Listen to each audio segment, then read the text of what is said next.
അത് ശരി. അപ്പൊ അങ്ങനെയാണല്ലേ കാര്യങ്ങള്?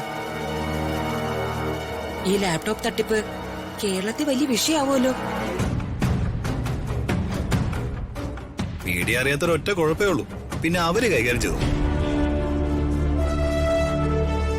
ലാപ്ടോപ്പ് പൊട്ടിത്തെറിച്ച് സ്റ്റുഡൻസിന് പൊള്ളലേറ്റിട്ടുണ്ടെങ്കിലേ സ്കൂൾ പിള്ളേര് മതി അവന്മാരെല്ലാം തല്ലി പൊളിക്കും.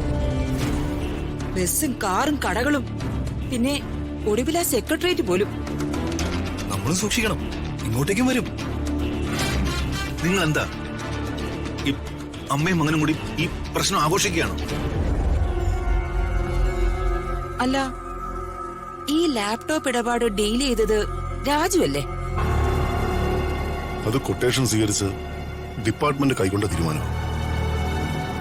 പക്ഷേ ഫയല് കമ്പനിക്ക് കൈമാറിയത് രാജുവാണ്.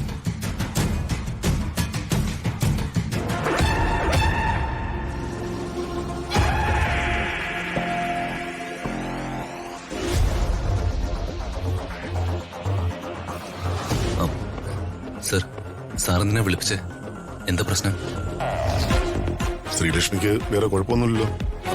ഇല്ല സർ, എല്ലാവരും ശ്രീലക്ഷ്മിയുടെ അടുത്തുണ്ട്. അല്ല, സാർ എന്തോ ടെൻഷനിലാണെന്ന് ശേഖരൻ സാറ് പറഞ്ഞു. ടെൻഷനുണ്ട് രാജു. എല്ലാ അർത്ഥത്തിലും നിനക്ക് നല്ലൊരു ദിവസമാണ്.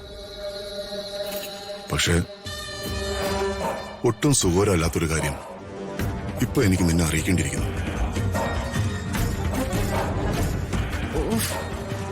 കാര്യം അങ്ങോട്ട് പറയടാ, അവനെ സുഖിപ്പിക്കാതെ. ആ ലാപ്ടോപ്പ് ഇടപാടിൽ നമ്മൾ അതിഭീകരമായിട്ട് ചതിക്കപ്പെട്ടിരിക്കുന്നു.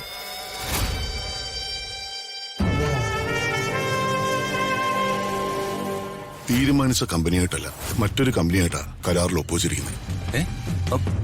സർ, സാർ എന്താ ഈ പറയുന്നത്? അതെ, ഏകദേശം 10% ലാപ്ടോപ്പുകളെ വിതരണം ചെയ്തിട്ടുള്ളൂ എങ്കിലും വിതരണം ചെയ്യപ്പെട്ട സിസ്റ്റംസ് എല്ലാം കംപ്ലൈന്റ് ആണ്.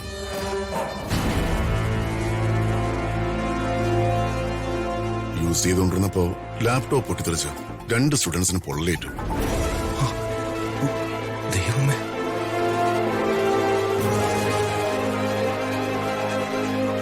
സംഗതി സീരിയസ് രാജു. എന്റെ പേരില് അഴിമതി ആരോപണം വരും. ഒരു നയാ പൈസ ഇന്ന് വരെ കൈക്കൂലിയായി കൈപ്പറ്റാത്ത ഞാൻ കള്ളനായി രാഷ്ട്രീയം വിടേണ്ടി വരും.